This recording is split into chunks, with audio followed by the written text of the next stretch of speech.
Hi all, so I figured I'd talk through this part of the video as opposed to just having music. So those of you who were just watching the beginning part, I took the Composimold. I don't know if I actually just said that right. And I put it into, I purchased at Michael's this like 5x7 photo case, like where you would actually put like your photos in. But I wanted something small because I have been working on these, my document life journal, and this is kind of like, it's what size this is. I'm gonna say, I think this is a, well, let's see, this is a 5x7, so it's a little bigger. It's about a, say, 8, probably what, an 8x7,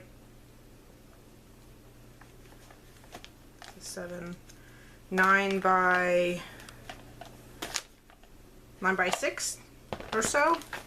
And these are the pages. Like I bought the Moleskin journal. I'm sure it actually says what size it is somewhere in here.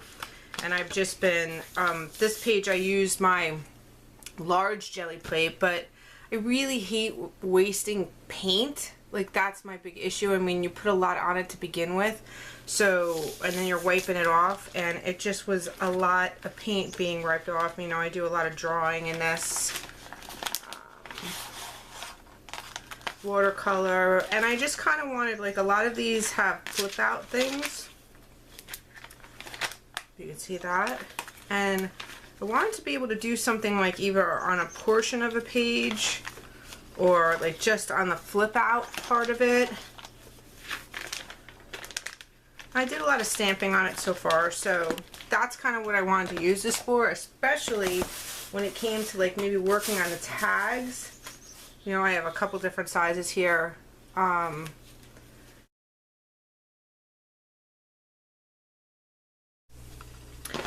So as I was saying, sorry, I had to switch over because my battery was dying. So so I poured the mold stuff right into the 5x7, and I had sprayed it with some mold release. Now I'm just trying to get it out, which I had already started, so I just need to get to the right corner.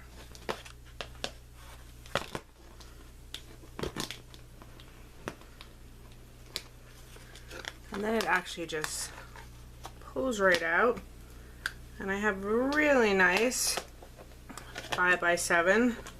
Now of course it took on the form of the box with the little outlays, so as you can see, it has a little edge here, but that really doesn't matter. And I you know, just poured it and kind of put it to the side, so bubbles did raise to the top, which, you know, could be easy texture, or you can just turn it over. So I'm actually going to use this, the original container, as the base of the Gelli plate. And I just wanted to do a couple different things. I have a couple different tools. I have a paper towel wrapper, and I have like all these tools from, I don't even know where I got it. I think it was for clay or something, but I don't really play with clay, so I have like a stamp, like a rubber stamp here, and then I have a bunch of different colors of paint, some blues and greens. I mean blues and oranges, but I do have a green, that's what I was looking at. I have black, I have red, yellow, I have silver and gray. Now I have honestly only played with my Gelli Plate probably 1 or 2 times. It's kind of, for me, it's a little scary, and of course I do have that like little roller thing to roll the paint on, but now that I want to do a video I can't actually find it, so which just makes sense with how I typically have no idea where my spies are. So I'm just gonna put a little bit of paint, and we went to Revel last weekend, so I have a card there, and I'm gonna hope that works. I'm gonna put some green on it. Of course, I don't have my color chart here. It's really important to make sure you use colors of the opposite wheel, like your wheel, because then it will mush into brown, which I do often, which is why I have a color wheel.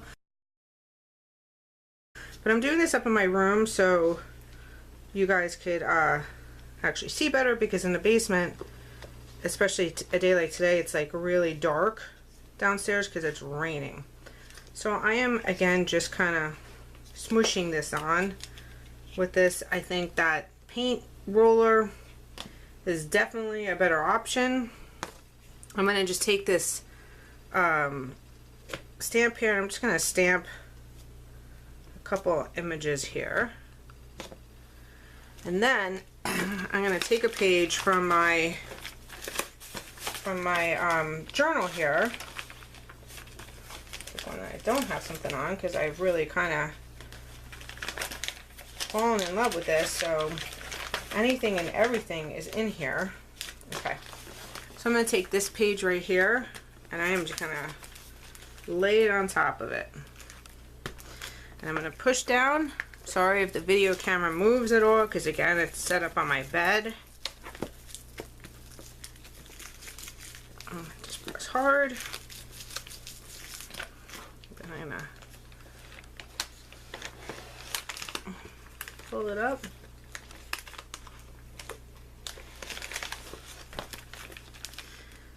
And I got a little bit of schmeals in there. I think it's really too thick for me to control it. So let's try and actually do a stamp, like the tag, because I think I'm able to put more pressure on it that way. Again, remember, I've only done this a few times and never on camera.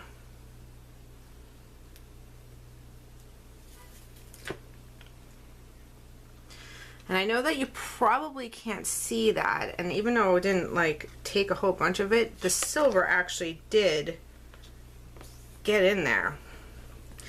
That roller, which I do have somewhere downstairs, I just couldn't find it, is probably really key for the paint.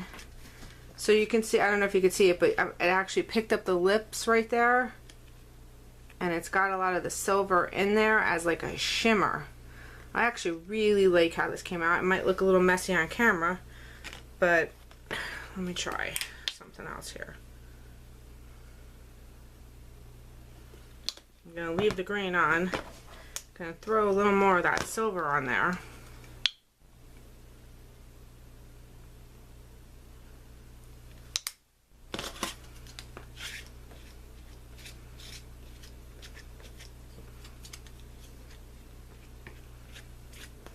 Okay, and this time we're going to go right in. Here, I'll do that little smushy with the lips.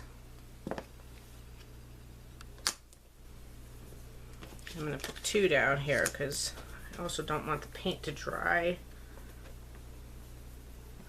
I gotta tell you though, I really love this size. This is just a perfect size to do this. Oh, here we go. Now look at that. Now you're getting the green, the orange, and there's bits of silver in there.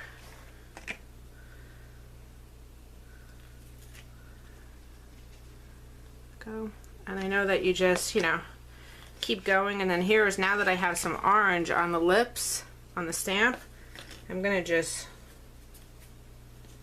smush that down onto the tag that was like all the green. And now you have some orange lips on there. So this is like a nice, you know, card for a gift, or I'm going to put it right in my book. And then you just take baby wipes. And again, I would keep going with this, but I'm not really in my studio area. I just wanted to give you the quick impression of this. And you just wipe this down. I'm gonna put a little pressure on it. And there is products which I'm like, this is why I never talk on videos, because I get so nervous I go blank. But I know that there's I believe it's by Golden, I don't know if it's the retarder or there's something I picked up from Don Downing that you can actually put into the paint before you put it onto your jelly paint. Will actually makes the paint not dry so quickly. It kind of plays it out. And I'll put if I'm wrong as far as the word the retarder version, I will put that on the window when I set it incorrectly. So I'll have a little box there on the video that says I was wrong and it's actually called whatever it's really called. But I believe it's the retarder, and it just kind of prevents the paint from drying really really fast, so you have more room longer to do that. And again, I mean, I'm literally gonna store this right into the box that I made it in, so it stays nice and safe and clean. And I probably have it in the wrong way. There we go.